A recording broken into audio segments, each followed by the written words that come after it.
I didn't feel the sting of the slap at first. I only felt the shock of impact and the cold, hard tiles of the waiting room floor pressing against my cheek. Then came the taste. Warm copper blood filled my mouth. My name is Anna Underwood. I am 32 years old. I was at my gynecologist's office, a place that was supposed to be safe. But my stepbrother, Will, had turned it into a crime scene. He stood over me, his chest heaving, his face twisted into something ugly and red. He pointed a shaking finger right at my face. "You better start listening to me," he screamed. His voice echoed off the clean white walls. "You sign those papers now." The room had gone dead silent. The other patients, women waiting for checkups, some holding their pregnant bellies, stared at us in pure horror. A nurse behind the front desk was already shouting into a phone, her hands trembling as she called 911. Well, didn't care about them. He didn't care that I was hurt. He only cared about the fraudulent inheritance papers he had thrown at me. He wanted to steal everything my father had left me. And he had just assaulted me in public to get it. I spat blood onto the floor. I looked up at him through my messy hair.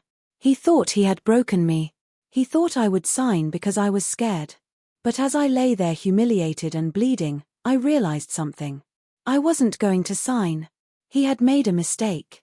This wasn't the end. My war was just beginning. But before I tell you how everything flipped, like and subscribe. Drop a comment. Where are you watching from? My name is Anna Underwood. I am 32 years old and I live in my late father's Victorian house in the suburbs to understand why I was lying on that floor with a bloody mouth. You have to go back 3 days. You have to understand that I was already broken before Will ever raised his hand. It started with the funeral. My father, Simon Underwood, was a good man. He was the kind of man who shook your hand and looked you in the eye. He built his construction company from nothing but a pickup truck and a toolbox. He smelled like sawdust and peppermint. He was my rock. When he died of a sudden heart attack, my world stopped spinning. The funeral was held on a Tuesday. It was raining. It felt like the sky was crying right along with me, but I didn't have any tears left. I just felt numb. I stood by the graveside wearing a black dress that felt too tight around my stomach. I was 14 weeks pregnant. My husband, well, my ex-husband now had left months ago. We wanted different things. I wanted a family. He wanted freedom. When I found out I was pregnant after he left, I decided to do it alone. Dad was so happy. He told me, "Anna, that baby is going to be the heir to the Underwood empire. We'll raise him right." Dad never got to meet his grandchild. At the funeral, I stood next to Tracy, my stepmother. She had been married to Dad for 5 years. She was a beautiful woman in a sharp, cold way. She wore a black veil and a designer dress that probably cost more than my car. She was sobbing loudly, dabbing at dry eyes with a silk handkerchief. "Oh, Simon," she wailed, leaning against the casket. "Don't leave me." It felt like a performance. I looked at her hands. They weren't shaking. She was gripping her purse tightly like she was afraid someone would snatch it. My stepbrother Will stood on her other side. Will was Tracy's son from her second marriage. He was 35, 3 years older than me. He wore a suit that was too shiny. He kept checking his watch. He looked bored. Every few minutes, he would pull out his phone and type a quick message, shielding the screen with his hand. I wanted to scream at them. I wanted to tell them to show some respect, but I couldn't. I felt a sharp cramp in my lower belly. I gasped and put a hand on my stomach. "You okay, Anna?" Will asked. He didn't sound concerned. He sounded annoyed. "I'm fine," I whispered. "Just a cramp." But it wasn't just a cramp. It was a twisting, sharp pain that took my breath away. I tried to focus on the priest's words dust to dust. But the pain got worse. It came in waves. By the time we got into the limousine to go to the wake, I was sweating. I felt dizzy. "Can we stop?" I asked the driver. "I feel sick." Tracy rolled her eyes. "Really, Anna? Today isn't about you. Pull it together." "I think something is wrong," I said. My voice was trembling. Then I felt the wetness. I looked down at the car seat. There was blood. Panic seized my chest. "Stop the car," I screamed. "Take me to the hospital now." Will looked at the blood and wrinkled his nose. "Jesus, Anna, that's disgusting." They dropped me at the emergency room entrance. They didn't come in. Tracy said they had to get to the wake to host the guests. They left me there standing on the curb in the rain, clutching my stomach. The next 6 hours were a blur of white lights and cold instruments. The doctors were kind, but their faces were serious. They did an ultrasound. The room was silent. There was no heartbeat. I lost the baby. They had to perform a procedure called a D&C to clear everything out. It was an emergency. I lay on the hospital bed staring at the ceiling tiles, counting the little dots. 1, 2, 3. I had lost my father on Friday. I lost my baby on Tuesday. I felt hollowed out, like someone had reached inside me and scooped out everything that made me human. I was just a shell, a grieving, empty shell. I stayed in the hospital overnight. No one came to visit. I called my phone, but the battery was dead. I borrowed a charger from a nurse and checked my messages. Nothing from Tracy, nothing from Will, just a generic text from Dad's lawyer, Gary, offering condolences for the funeral. I took a taxi home the next day. I didn't go to my apartment. I couldn't bear to be alone there. I went to Dad's house. It was a big old Victorian house on the hill. It was the only place that still felt like him. I had a key. I let myself in. The house was quiet. The wake was over. The guests were gone. I walked into the kitchen.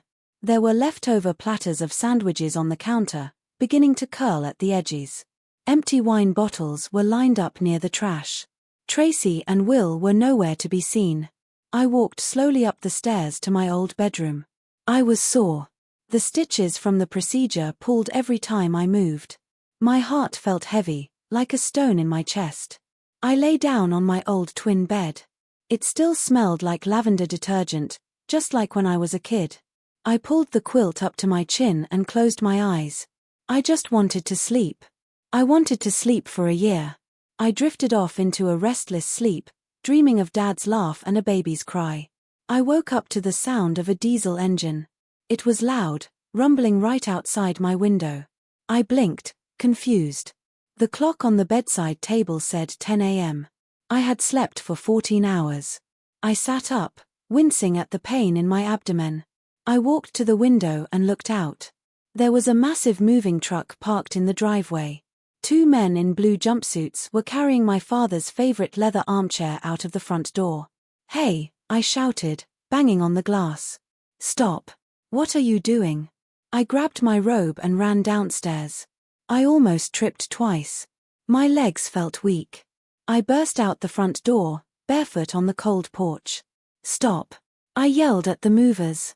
"Put that down. That's my father's chair." The movers stopped and looked at each other. One of them shrugged. "We have a work order, lady." The taller one said, "What work order? Who hired you?" "We did." I spun around. Tracy and Will were standing near the garage. Tracy was wearing a tracksuit and holding a clipboard. Will was leaning against a sports car drinking a latte. "Tracy," I said, my voice shaking. "What is going on? Why are you moving Dad's things?" Tracy looked up from her clipboard. She smiled, but it didn't reach her eyes. "Oh, you're awake. Good. We need you to move your car. The truck needs more room to turn around." "My car." I stared at her. "I just got back from the hospital. I lost the baby, Tracy. My father just died."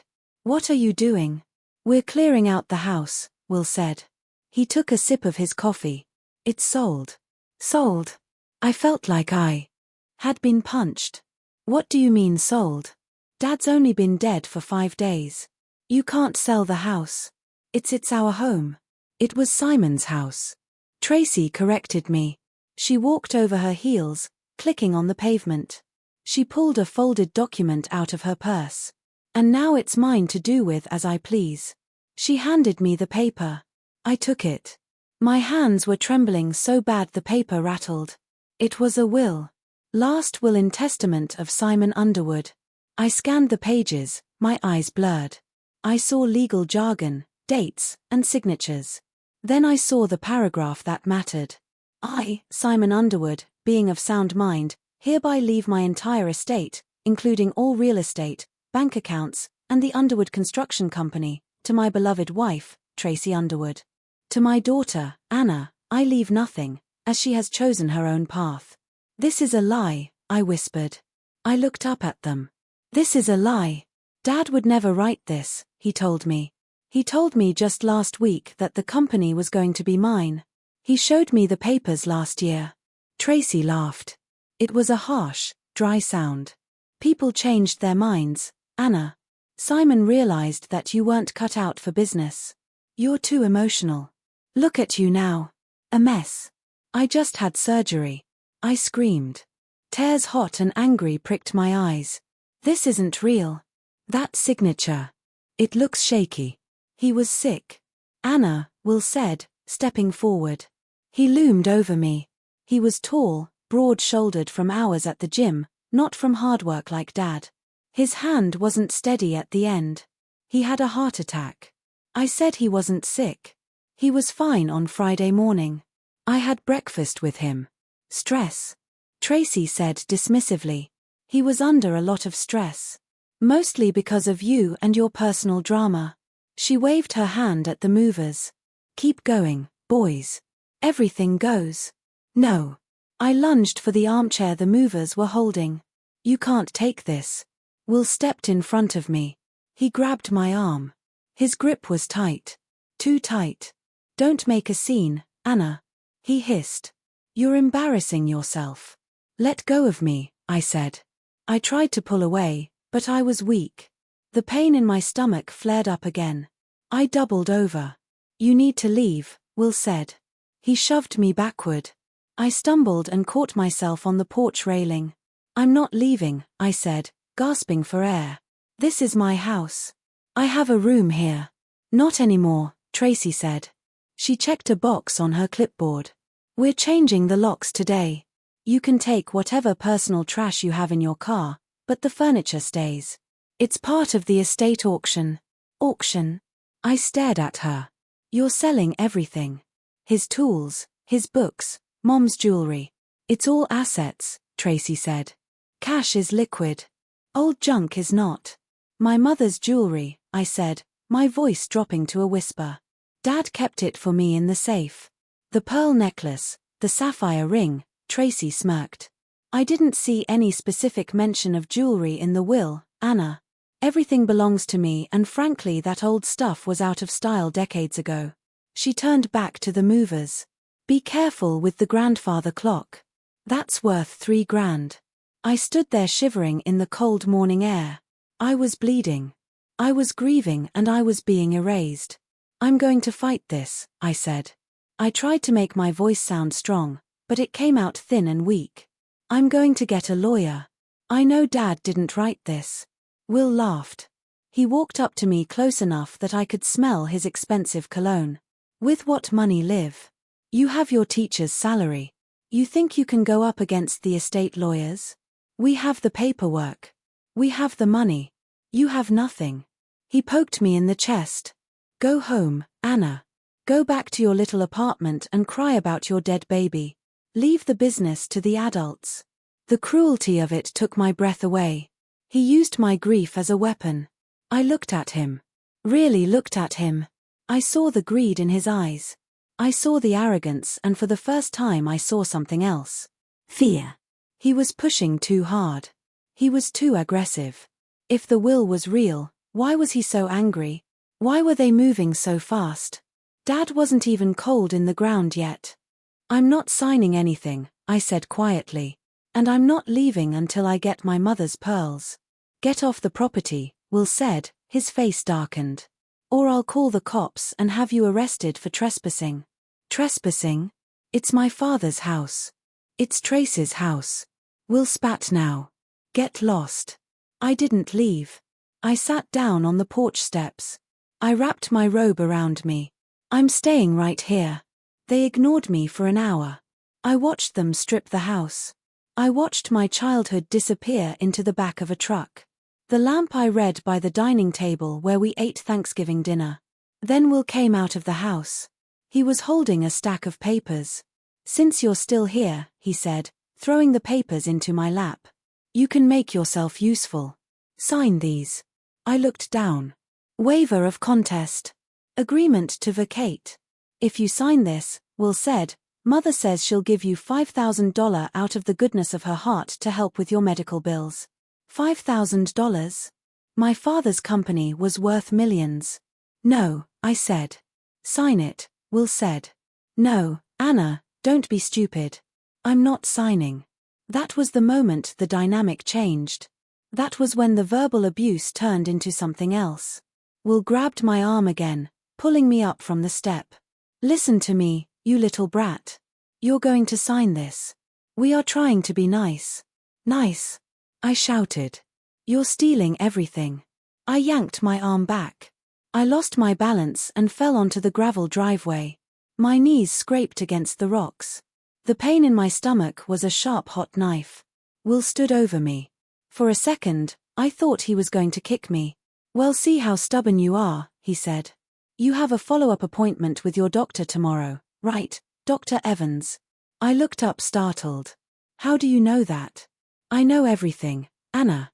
I know your schedule. I know your bank balance. I know you're broke." He smiled. "Well, be there. Bring a pen." He turned and walked back into the house. I sat in the gravel, dirt, and blood on my knees. I realized then that I wasn't just dealing with a greedy stepfamily. I was dealing with predators. I got into my car. I drove away. I didn't go to my apartment. I went to a cheap motel on the edge of town. I didn't want them to find me. I needed to think. That night, alone in the motel room, I cried until I couldn't breathe. I mourned my father. I mourned my baby. I mourned the life I thought I had. But as the sun came up the next morning, the tears stopped. A cold, hard knot formed in my stomach. They wanted a fight. They were going to get one. But I made a mistake. I thought I could fight them with words. I thought I could reason with them. I didn't know how far they were willing to go. I went to my doctor's appointment the next day. I needed the checkup. I needed to make sure I was healing physically. I was sitting in the waiting room reading a magazine about parenting that I should have put down when the door opened. Will walked in. He wasn't smiling anymore. He looked furious.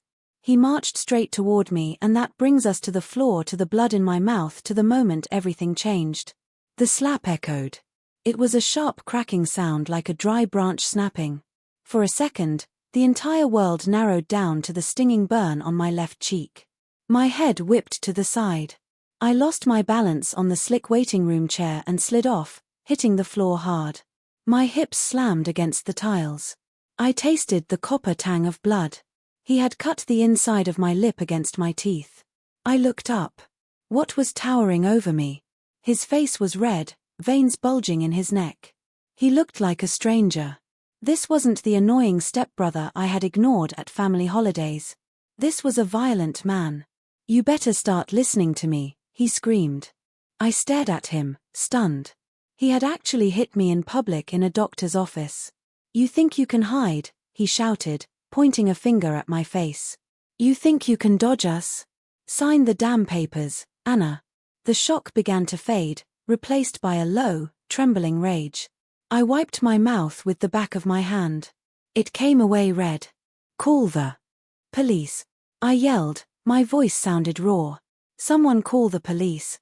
The receptionist was already on the phone, her eyes wide with terror. "Sir, you need to step back. I'm calling 911 right now." Will looked around, seeming to realize where he was for the first time. He saw the pregnant woman in the corner clutching her husband's arm. He saw the elderly woman staring at him with her mouth open. He sneered at me. "This isn't over." He turned to leave, but a security guard from the main lobby blocked the doorway. The guard was a big man, older with a gray mustache. "Don't move, son," the guard said calmly. Will huffed. "She's my sister. It's a family dispute. She's hysterical. She just had a miscarriage. She's not in her right mind." "He hit me," I said, struggling to stand up. A nurse ran over to help me. He assaulted me. Will crossed his arms. I barely touched her. She fell. She's weak. The police arrived 5 minutes later. 2 officers, they took statements. They looked at my swollen lip. They looked at the red handprint blooming on my cheek. They put Will in handcuffs.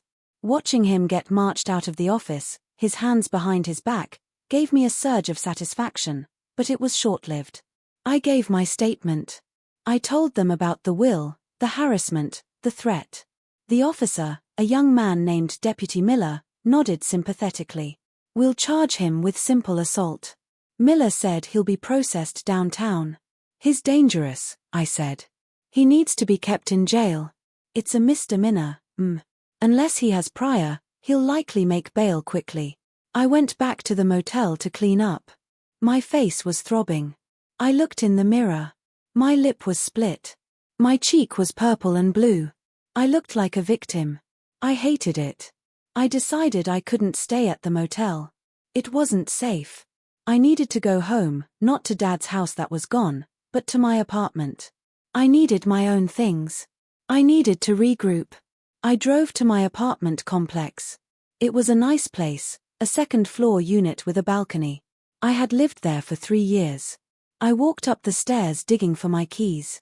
I was exhausted. I just wanted to ice my face and sleep. I put the key in the lock. It wouldn't turn. I frowned. I jiggled it. Nothing. It felt like the wrong key. I stepped back and checked the number. 2 billion. This was my apartment. I tried again. Still nothing. Then I saw the piece of paper taped to the door right at eye level. Eviction notice. I stared at it. Non-payment of rent, lease violation. What? I whispered. I paid my rent. I have auto-pay. I tried the door handle. Locked. I heard a sound from the parking lot below. A distinct mocking honk. I looked over the railing. Tracy was sitting in her silver Mercedes convertible. She was wearing sunglasses. She waved. I ran down the stairs. What did you do? I screamed. What did you do to my apartment? Tracy lowered her sunglasses. Oh, hello Anna. Rough day. Your face looks terrible. Why are my locks changed? Well, Tracy said, checking her nails. Did you know that the building owner is a very good friend of mine? We play bridge together. I told him about your financial troubles and the drug use. Drug use? I don't use drugs and the noise complaints, she continued smoothly. He decided it was best to terminate your lease immediately for the safety of the other tenants. That's illegal, I shouted. You can't just kick me out without notice. There are laws. Sue us, she said simply. Add it to the pile. Oh, by the way, Will is out. He says hello. My blood ran cold. He's out already. It was a minor misunderstanding. We paid the bail. He's very upset with you, Anna. Pressing charges against family. Tacky. Where are my things? I asked. My clothes, my furniture. She pointed a manicured finger toward the back of the complex near the dumpsters. We helped you pack. She rolled up the window and drove away. I ran to the back of the building. There in the grass next to the dumpster was my life. My clothes were in garbage bags, some ripped open, spilling shirts and jeans onto the muddy ground. My books were thrown in a pile, pages fluttering in the wind. My TV was cracked face down in the dirt. I fell to my knees. I started frantically digging through the pile. I didn't care about the TV. I didn't care about the clothes. The box, I whispered. Where is the box? I was looking for a small wooden jewelry box. It had been my mother's. Dad had given it to me when I moved out. It wasn't the expensive stuff Tracy had that locked in the safe at the big house, but it held the sentimental things. My mother's locket with her picture. A pair of silver earrings she wore every day. My hospital bracelet from when I was born. I tore open a black trash bag. Kitchen utensils clattered out. I opened another towels. Then I saw it. It was lying near the curb. The wood was splintered. The lid had been smashed in, probably by a boot. I crawled over to it. I opened the broken lid, empty. I looked around the grass. I saw something glinting in the mud. Pearl beads. They had taken my mother's faux pearl necklace, a necklace that was worth maybe $20, but meant the world to me. And they had snapped it. The white beads were scattered across the dirty grass and the asphalt of the parking lot. I picked one up. It was muddy. I picked up another. They hadn't just evicted me. They hadn't just stolen my inheritance. They were trying to erase me. They wanted to destroy every memory, every comfort, every safe place I had. They wanted me to break. They wanted me to crawl to them and sign the papers just to make it stop. I sat there in the mud holding the broken pearls, tears streaming down my bruised face. I felt small. I felt helpless. But then I remembered Dad. I remembered him on a job site years ago. A foreman had tried to cut corners using cheap concrete. Dad had fired him on the spot. Anna, he had told me, integrity is expensive, but it's the only thing worth paying for. And when someone tries to cheat you, you don't back down. You dig in. I looked at the pearls in my hand. You dig in. I stood up. I wiped my face. I put the few pearls I could find into my pocket. I grabbed one bag of clothes. I left the rest. I didn't need the TV. I didn't need the furniture. I needed allies. I couldn't go to my friends. They were all young professionals who wouldn't know how to handle this. I needed someone who knew Dad. Someone who knew the company. Someone who knew where the skeletons were buried. I got in my car. I put the address into my GPS. Margie Simpson. She had been Dad's accountant for 40 years. She retired last year. She was 73 years old, 5'2" tall, and tough as old leather. She was the only person Tracy had never been able to charm. I drove out of the city toward the suburbs. It was getting dark. My face hurt. My heart hurt. But my hands were steady on the wheel. I wasn't going to run anymore. I was going to war. Margie lived in a small, tidy bungalow with a garden full of gnomes. It was a peaceful house, completely at odds with the chaos of my life. I knocked on the door. It was 8 p.m. The porch light flicked on. The door opened a crack held by a chain. One suspicious blue eye peered out. "Who is it, Margie?" "It's me, Anna." The door slammed shut, the chain rattled, and then it swung wide open. Margie stood there in a floral housecoat holding a cup of tea. She looked at my bruised face. She looked at my split lip, her eyes narrowed. She didn't gasp. She didn't scream. She just stepped back and opened the door wider. "Get in here," she said. Her voice was like gravel. "And tell me which one of them did it." I walked in. The house smelled like cinnamon and old paper. It was warm. For the first time in days, my shoulders dropped. I sat at her kitchen table while she made me a cup of sweet tea and put a bag of frozen peas on my cheek. "It was Will," I said. "At the doctor's office." "That boy has always been garbage," Margie muttered. She slammed a mug onto the table. "And Tracy is the dumpster he crawled out of." I told her everything. The funeral, the miscarriage, the fake will, the eviction, the pearls. Margie listened without interrupting. She sat across from me, her hands wrapped around her own mug. Her knuckles were arthritic, but her eyes were sharp. When I told her about the will, leaving everything to Tracy, she snorted. "Bull," she said. "Total bull. They have a document, Margie. It looks real. I don't care if the Pope signed it." Margie said Simon Underwood would sooner burn his company to the ground than leave it to that woman. He knew what she was. He married her. I pointed out he was lonely, Margie said. And she's good at pretending. But in the last year, he was waking up. He called me 2 weeks before he died. I sat up straighter. He did. Yes. He asked me about the accounts. He said money was leaking. He couldn't figure out where. He asked me if I still had my old admin codes for the server. "Did you?" Margie smiled. It was a wicked little smile. "Anna, I built that accounting system in 1998. I have a backdoor key that God himself couldn't block." She stood up. "Come to the den." We went into her small home office. It was cluttered with stacks of paper. She sat down at a desktop computer that looked 10 years old. She cracked her knuckles. "Let's see what they've been up to," she typed furiously. The screen filled with spreadsheets and numbers. "Okay," she muttered. "I'm in the server. Let's look at the withdrawals." We spent the next 4 hours staring at the screen. My headache faded, replaced by adrenaline. "Look at this," Margie said, pointing a crooked finger at a line item. Vendor VW Consulting. $5,000 a month for retainer fees. Who is VW Consulting? I checked the tax ID, Margie said, clicking another window. It's registered to a P.O. box in Nevada. The owner is listed as William V. Pierce Will, I said. His middle name is Vincent. He's been paying himself a consulting fee for 3 years. Margie said, but look here. 6 months ago, the amount jumped $50,000, then $100,000 last month. That's embezzlement. I said, that's theft. Margie corrected. And Simon found it. Look at the date of this email draft. She opened a folder labeled Drafts in my father's email account.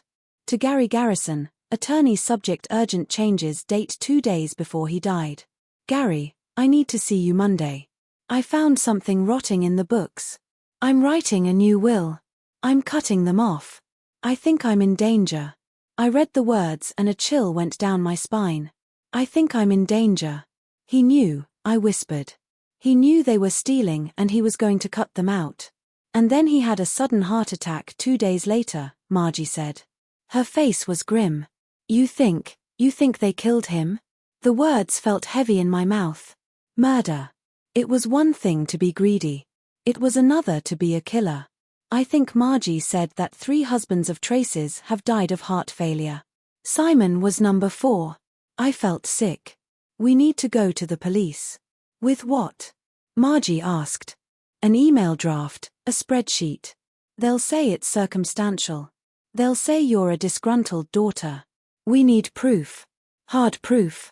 Where do we get it? The safe. Margie said Simon had a safe in the house. Not the wall safe in the master bedroom that Tracy uses. The real safe.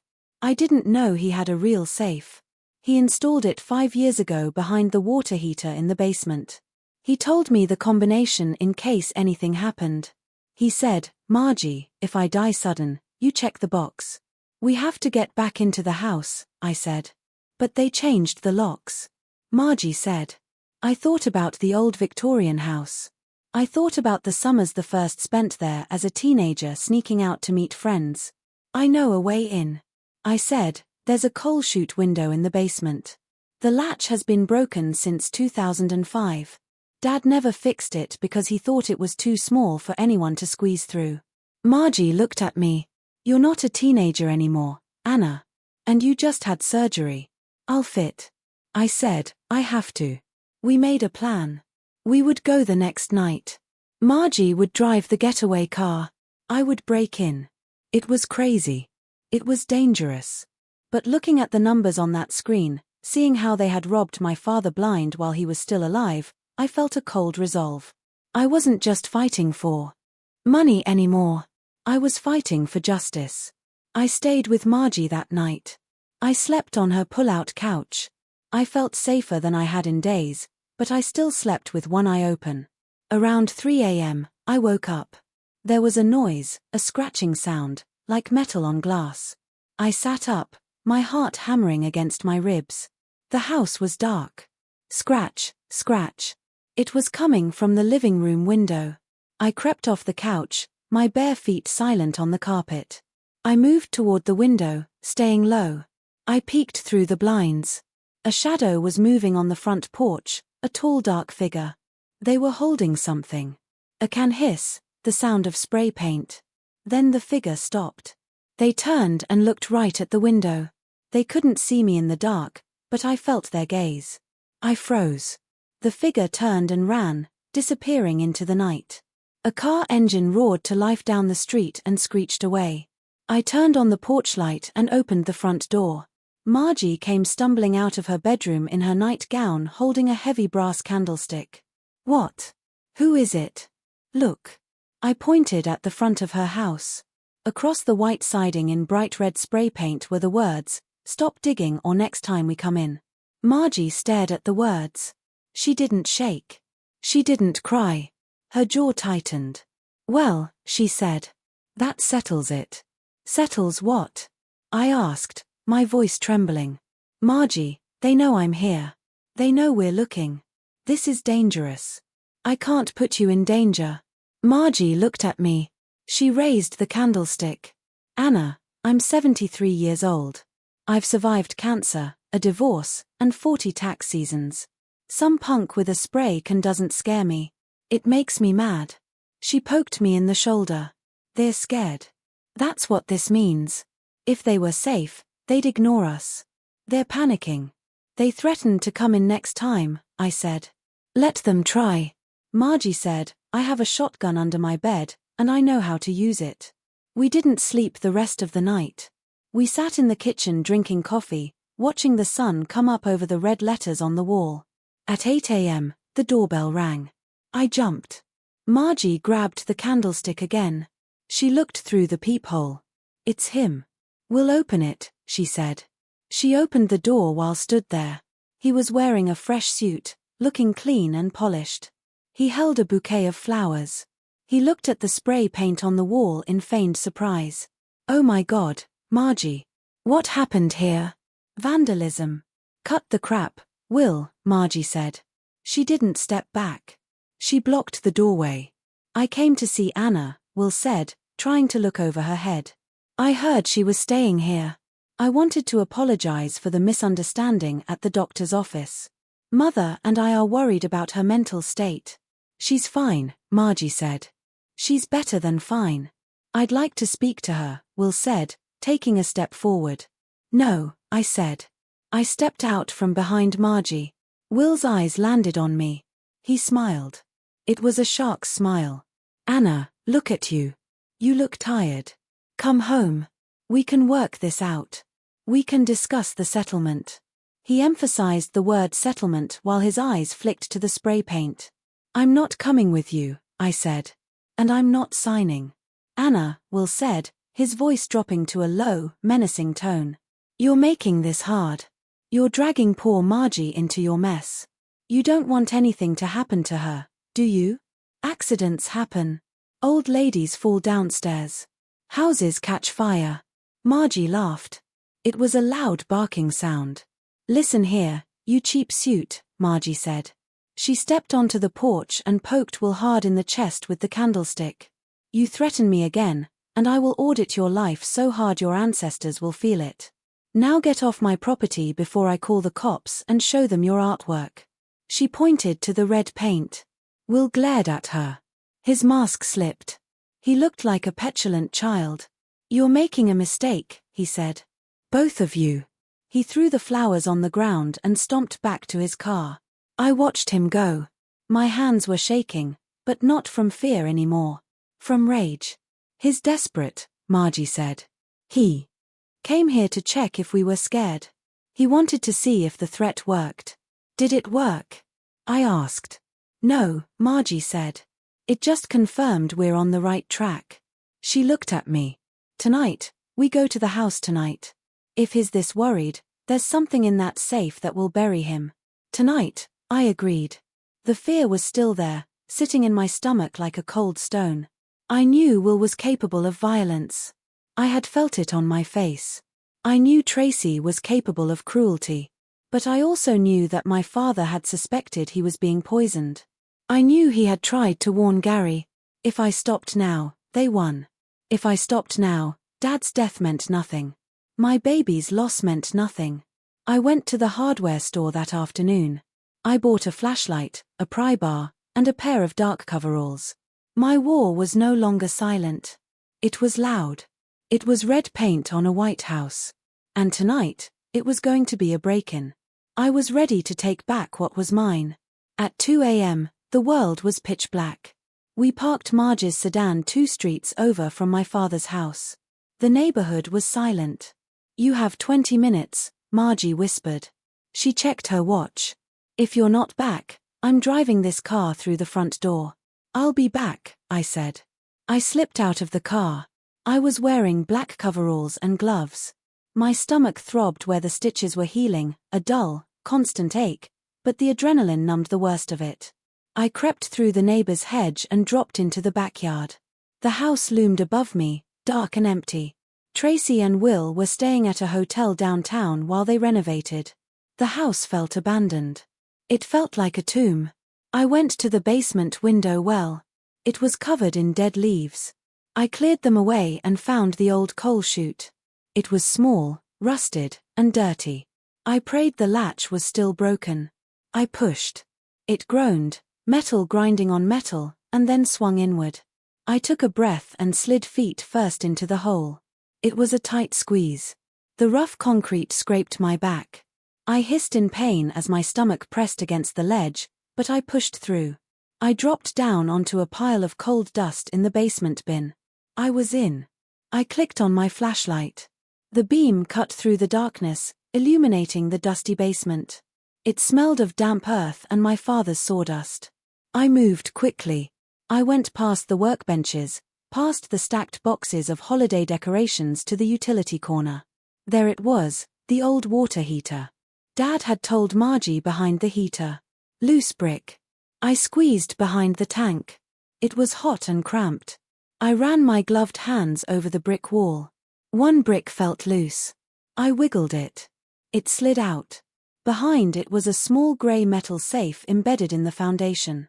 I pulled out the slip of paper Margie had given me. 4 minutes 15 minutes 88. My birthday. I turned the dial. Right to 4, left to 15, right to 88. Click. The handle turned. The door swung open. My heart was pounding so hard I could hear it in my ears. I reached inside. There was a thick manila envelope and a small orange pill bottle. I grabbed them and sat down on the dirty floor to look. I opened the envelope first. Last will and testament of Simon Underwood. Dated 3 days before his death. Notarized by a frantic scroll I didn't recognize, but it had a seal. I scanned it. I, Simon Underwood, hereby revoke all former wills. I leave 100% of the Underwood Construction Company and all assets to my daughter Anna Underwood. My wife Tracy is to receive nothing. Tears filled my eyes. He had done it. He had tried to protect me. I dug deeper into the envelope. There was a handwritten letter on yellow legal pad paper. Libby, if you are reading this, I made a mistake. I waited too long. I think Tracy is poisoning me. My coffee tastes bitter every morning. My heart races when I sit still. I found the transfers well made. They are bleeding the company dry. I'm going to Gary on Monday. If I don't make it, check the pills. I love you, kiddo. Stay strong, Dad. I put a hand over my mouth to stifle a sob. He knew he was scared and he was alone and he knew. I picked up the pill bottle. The label said heart medication digoxin, but inside the pills looked different. They were slightly different shades of white. Some looked chalky. I put everything into my zipped pocket. I had the proof. I climbed back up on the coal bin. Getting out was harder than getting in. I had to pull myself up, straining my arms, scraping my stomach again. I gritted my teeth against the pain. For Dad, I thought, for the baby. I tumbled out onto the grass, gasping for air. I ran back to the car. Margie unlocked the door as I approached. Got it? She asked. I held up the envelope. I got it. Let's go, she said. She gunned the engine. As we drove away, I looked back at the house one last time. It wasn't a home anymore. It was a crime scene. The next morning, we walked into the office of Gary Garrison, my father's attorney. Gary was a tall, nervous man who always looked like he was expecting bad news. When he saw my face, still bruised and swollen, he winced. Anna, he said, I heard about the altercation with Will. I'm so sorry. Forget my face, Gary. I said. I threw the envelope on his mahogany desk. Read this. He opened the envelope. He read the will. He read the letter. His face went pale. He took off his glasses and rubbed his eyes. Simon called me, Gary whispered. He left a voicemail on Sunday night. He said he needed to update his file. I didn't call him back until Monday morning. By then, he was gone. They killed him. Gary, I said, my voice was steady. And we're going to prove it. Gary looked at the pill bottle. This is serious. This is capital murder territory. We need the police. Real police, not the patrol guys. He made a call. An hour later, Detective Riley walked in. Riley was a woman in her 40s with tired eyes and a sharp suit. She didn't look like she tolerated nonsense. She listened to my story. She looked at the will. She read the letter. When she saw the letter, her demeanor changed. She stopped taking notes and looked at me intensely. You're telling me Tracy Underwood has been married before? Riley asked. 3 times. Margie piped up from the corner. I looked it up last night. Husband 1, heart attack. Husband 2, stroke. Husband 3, heart failure. Riley's eyes narrowed. And now, Simon, heart attack. She picked up the pill bottle with a gloved hand. I'm taking this to the lab immediately. If these pills are tampered with, we have cause for an exhumation. Exhumation, I shuddered.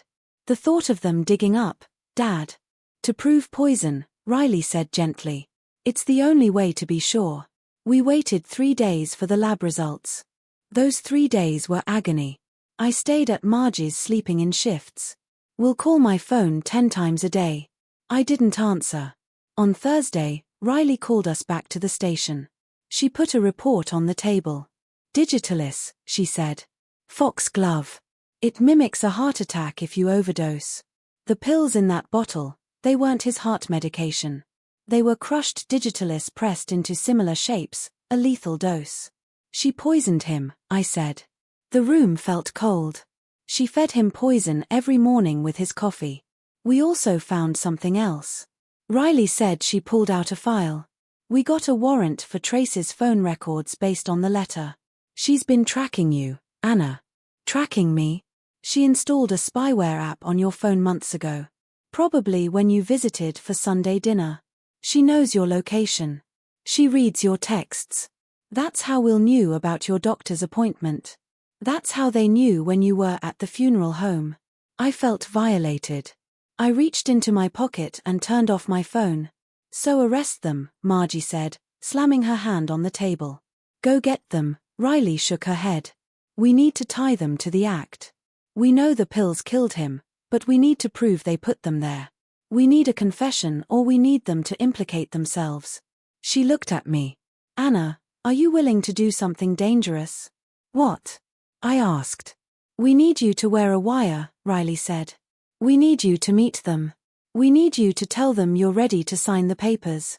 We need you to play the victim one last time. I touched my bruised cheek. I thought about Dad drinking his bitter coffee. I'll do it, I said. The setup was scheduled for Friday afternoon, 1 week after the funeral. I turned my phone back on. I sent a text to Will. I can't do this anymore. You win. I'm broke and I'm tired. I'll sign the papers. Just give me the money, he replied in 30 seconds. Smart girl. Dad's office. 2:00 p.m. Don't be late. I went to the police station at noon. A female officer taped a small microphone to my chest right under my bra strap. The wire ran down my side to a tiny transmitter taped to my lower back. It's sensitive, Riley told me. You don't need to shout. Just get them talking.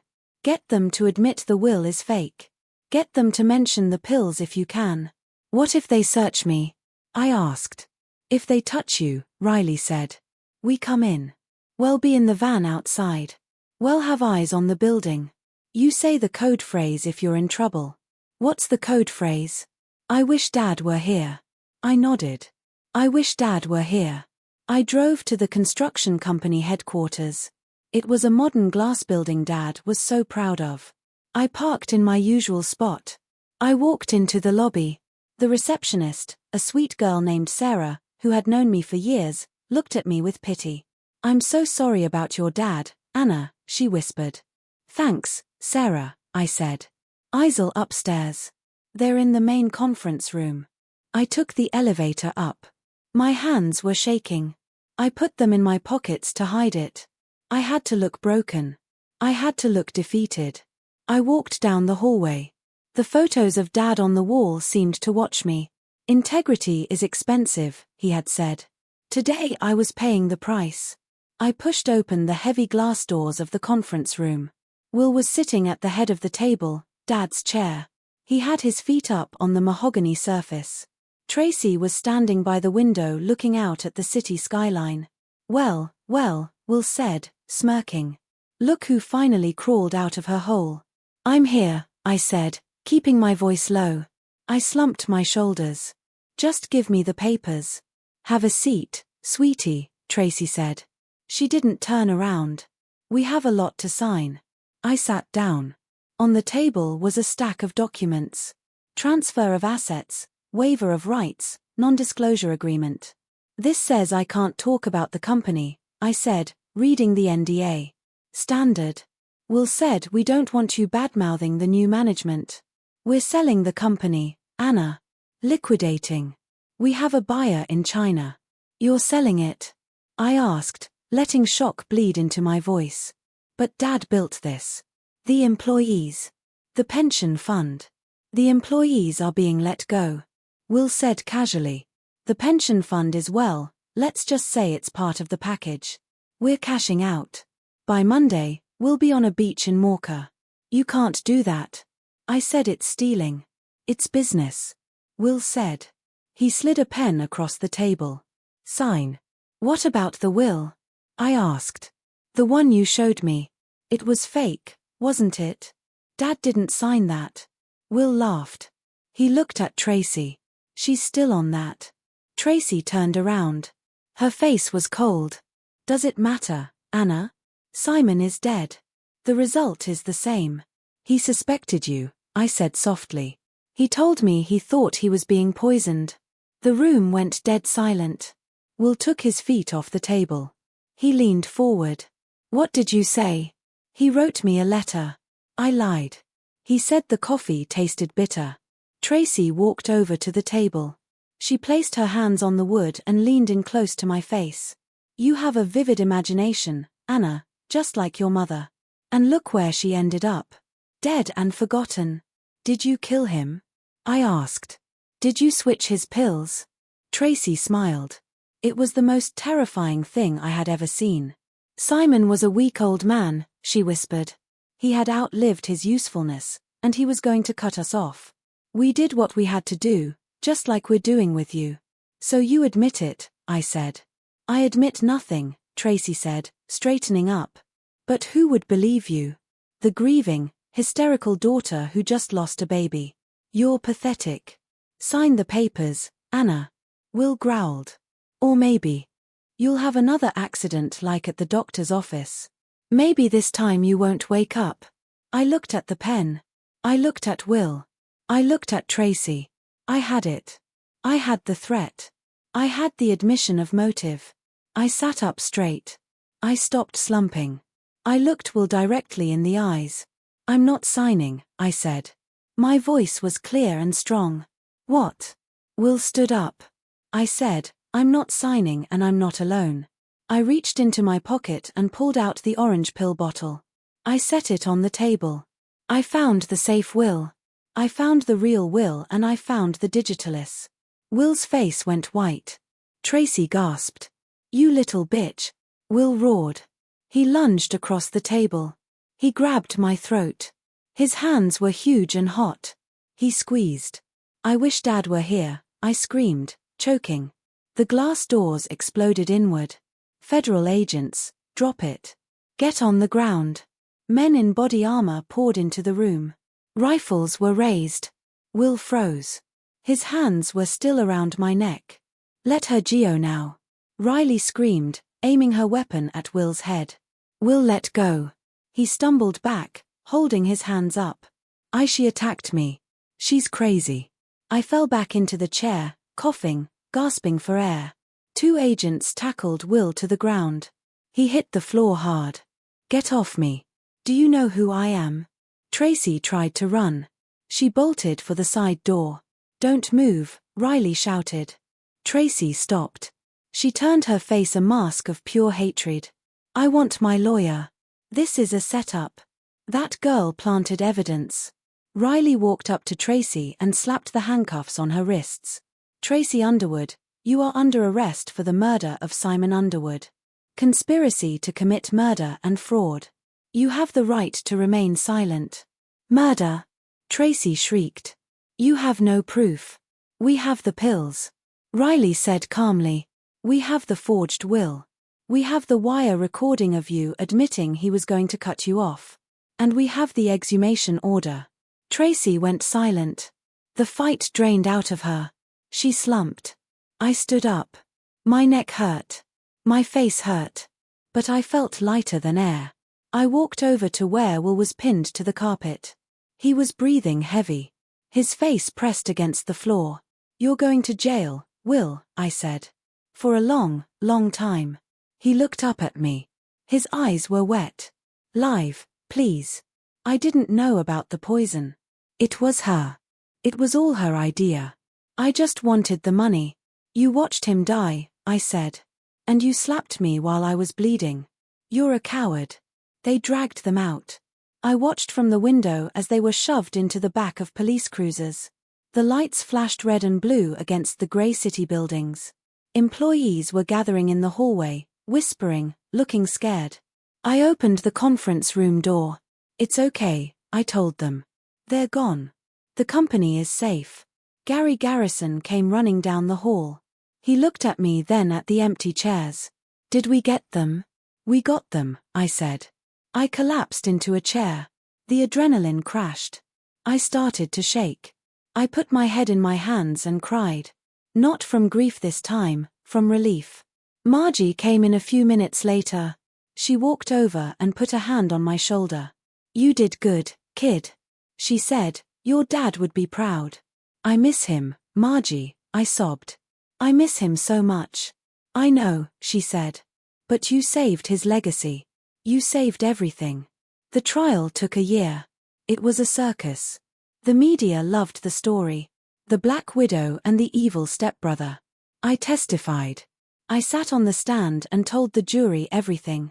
I looked Tracy in the eye. She stared back cold and unrepentant. The evidence was overwhelming. The pills matched the toxicity in Dad's body. The handwriting expert proved the will was a forgery created by Will. The forensic accountant, Margie, walked the jury through every stolen dollar. The verdict came back in 4 hours. Guilty on all counts. Tracy was sentenced to life in prison without parole. Will got 25 years for conspiracy, fraud, and assault. When the gavel banged down, I didn't cheer. I just closed my eyes and let out a breath I felt like I had been holding for 12 months. It was over. I took over the company. It wasn't easy. Well, had done a lot of damage. But with Margie coming out of retirement to help me manage the books and Gary handling the legal side, we rebuilt. We rehired the people Will had fired. We restored the pension fund. I moved back into Dad's house. I renovated it. I painted over the grey walls with warm colours. I turned the basement where I had crawled through the coal chute into a wine cellar, but I kept the safe as a reminder. One afternoon, about 2 years later, I was at the grocery store. I reached for a box of cereal and bumped hands with a man. "Oh, excuse me," he said. He had kind eyes and a gentle smile. I recognized him. Dr. Brooks. He looked surprised. Anna, from the ER, he was the doctor who had treated me the night I lost the baby. The one who had been kind when my family left me. "Nathan," he said. "Please call me Nathan." We went for coffee, then dinner. He was quiet, steady, and honest. He didn't care about my money or my company. He cared about me.